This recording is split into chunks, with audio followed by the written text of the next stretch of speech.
गतांक में श्रद्धेय डॉक्टर चंद्रभानु सतपथी जी ने बताया कि किस प्रकार प्रच्छन्न में रहकर श्री गुरु भक्त को मुक्ति का बाह्य और आंतरिक पथ दर्शाते हैं और फिर गुरु शक्ति का संचार करके उसके मन में दिव्य भाव जागृत करते हैं।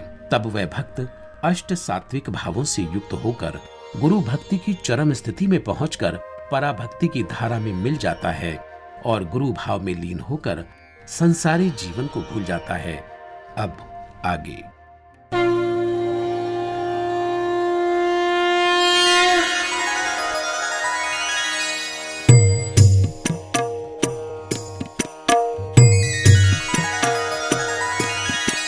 श्री गुरुदेव गुरुदेव प्राण खोजे पद तब तमसी पयर ध्यान रे एकाग्रता आसे मन रे।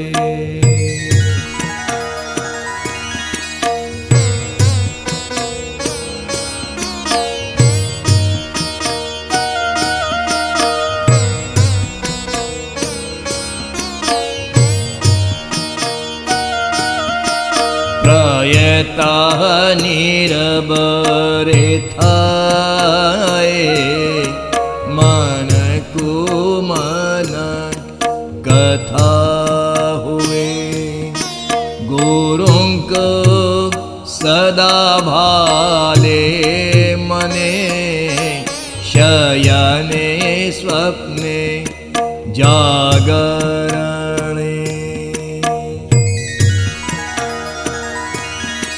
दाढ़ियो केश छाड़ी देई बोले से बीत रागी होई अन्न जल छाड़ियो पासे अर्ध पागल परिदिशे गुरु प्रेम रे मज्जी थाए जागारो जागा बोलो थाए दिशु थीले बी से चंचल निश्चल तारा अंता स्थल गुरु ओच्छिष्ट खाए प्रेमे भोजन करे शुद्ध मने गुरु सेवा सकाशे भक्त हुई सदा आकुलित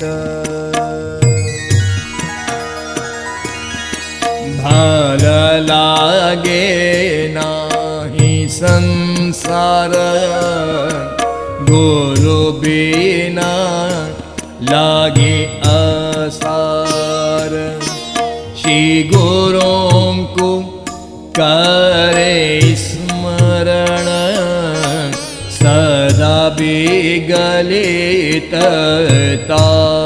मन गुरुं के साथे प्रीति हेले दिव्य आनंद नीति मिले मन हुई पुलकित अंतर हुए आलोकित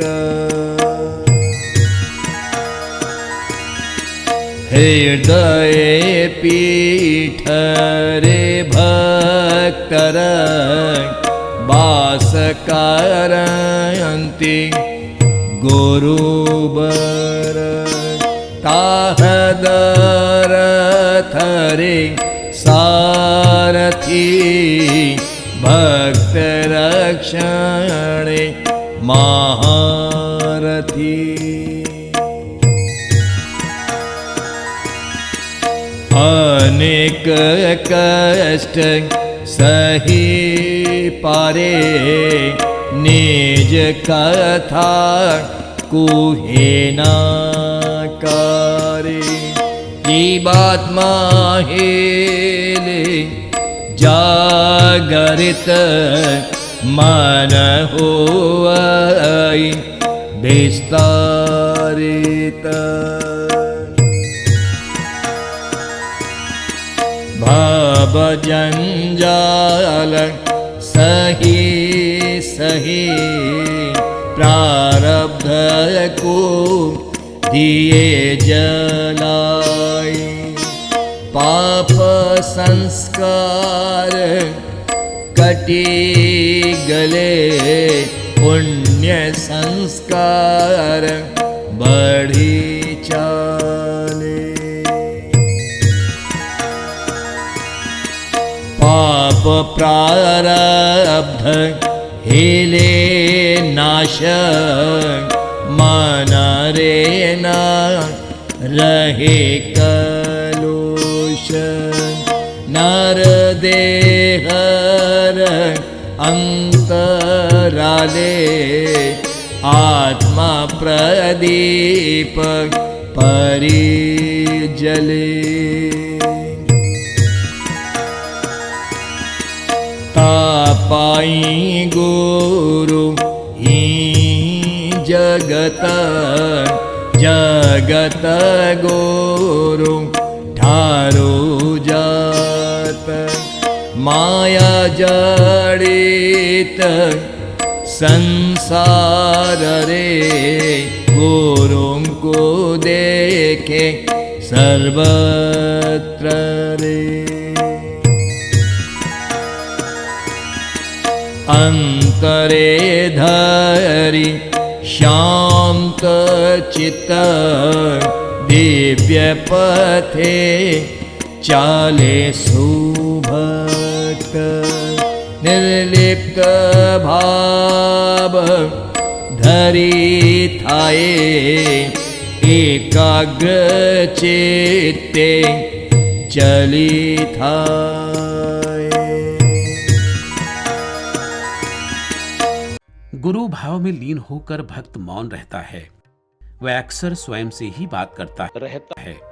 वह जागृत, सुप्त व स्वप्न की अवस्था में अपने मन में सदा श्री गुरु का ही स्मरण करता है और इस प्रकार गुरु भक्ति की चरम स्थिति में पहुंचकर वह अन्न जल त्याग देता है। उसके केश व दाढ़ी बढ़ जाती है और वह बीतरागी होकर इधर उधर भटकता है। गुरु प्रेम में निमग्न होकर वह एक स्थान से दूसरे स्थान पर घूमता रहता है। जगत से बेसुध होकर वह अर्ध पागल की तरह दिखता है और यद्यपि वह ब्रह्म रूप से चंचल प्रतीत होता है, तथापि उसका अंतःस्थल शांत व स्थिर रहता है। उसे संसार अच्छा नहीं लगता और श्री गुरु के बिना उसे जगत सारहीन लगता है। श्री गुरु का स्मरण करके उसका मन सदा विचलित रहता है। वह श्री गुरु के उच्छिष्ट को परम सौभाग्य मानकर शुद्ध मन वह प्रेम से ग्रहण करता है तथा श्री गुरु की सेवा के लिए सदैव उत्सुक रहता है। श्री गुरु के साथ परम प्रीति होने पर उसे नित्य दिव्य आनंद मिलता है और उसका मन पुलकित हो उठता है। उसका अंतर प्रकाशमय हो जाता है। पराभक्ति की धारा में मिलकर उसका श्री गुरु से एकत्व हो जाता है।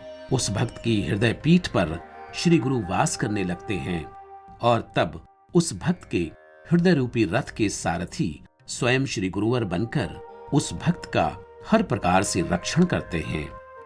श्री गुरु के शक्ति संचार से वह भक्त अनेकों कष्टों को सहन कर पाता है। भवसागर व माया के जंजाल को धैर्य पूर्वक वहन कर और सहकर वह अपने प्रारब्ध कर्म को जला देता है। उसके पाप संस्कार समाप्त हो जाने पर यानी कट जाने पर उस भक्त के पुण्य संस्कारों में वृद्धि होने लगती है।